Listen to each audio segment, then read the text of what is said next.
Hello everyone, watch this review here with you look at the Destroyer from, well, I guess the larger sort of mini line for the Thor movie. Now, given that the Destroyer himself, or itself, is larger in the film, I figured, it might be cool buying this round 8-inch one just to display with my 4-inch figures, just to give you a kind of scale, so when it popped up in my local TJ Maxx, was kind of hard to resist at that price. Although originally I think these only retailed for like $10, well 8 to 10 maybe, which isn't a bad price for a larger figure, even though this has barely any articulation. I think it's just your 5 points or whatever. But hold on a second and I'll get him out of box, or really just cut these cords off. I absolutely hate the sort of open displays. I don't know. Just seems like it's so many extra ways that a figure might get damaged or scuffed. Meh. But hold on a second.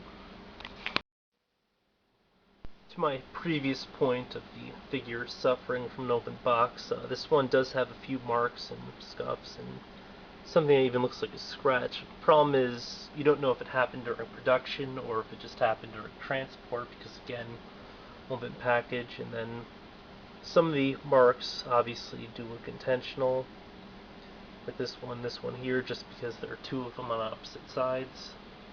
Otherwise, I would have assumed it probably was some sort of an error, and then I think he had some sort of paint scrape as well. Now, the sort of weird thing is, they could have easily given him, say, ball-jointed shoulders. I'm kind of not sure why they didn't. Just because I think the other version, the Thor that was on the same scale, had like a light up function. He doesn't have any internal mechanics, so yeah. By the way, the back of the package here looks like it's just some sort of a 3D concept art. It's so clearly not the figure. Although it'd be kind of neat if it was, because the sort of high gloss plastic looks really cool. And the coloring also is completely different. As previously mentioned, I did sort of want something that was in scale with the film, and he's huge in the film.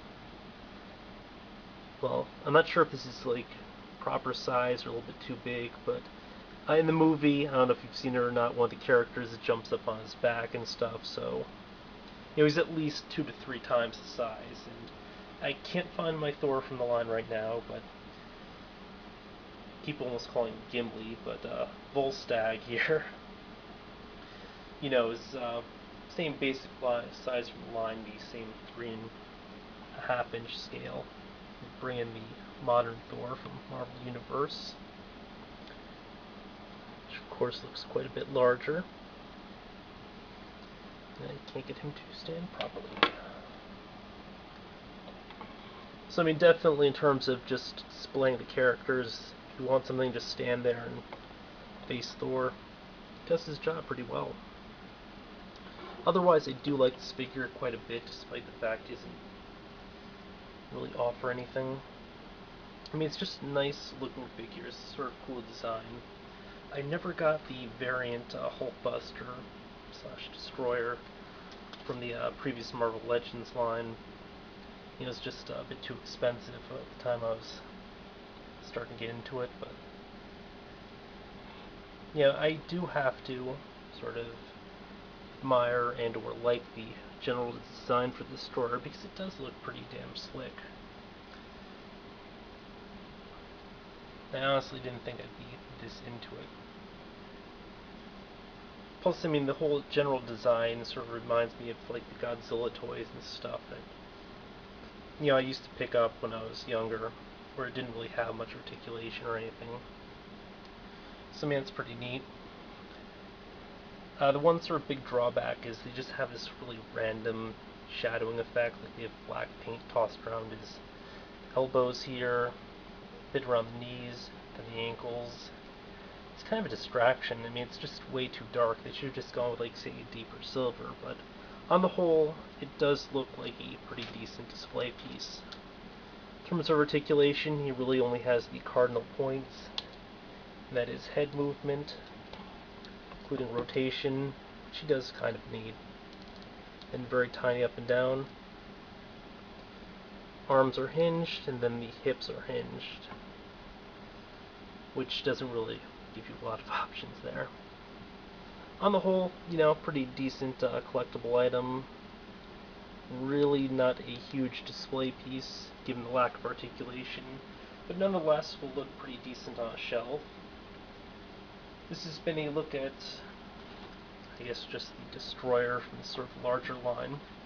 I do like it, and until next time, folks. One final thing, I figured I could also toss in a comparison between the figure that was released in the 3.5-inch Thor line. You'll notice that the design is really similar. So much so that, I half wonder if this was originally designed as like a 2-up, whatever they call it, and then, they add the articulation stuff to make this. I don't know, it's hard to tell, but they did get the designs pretty close, despite, the difference in size and everything. This time I'm ending the video for real.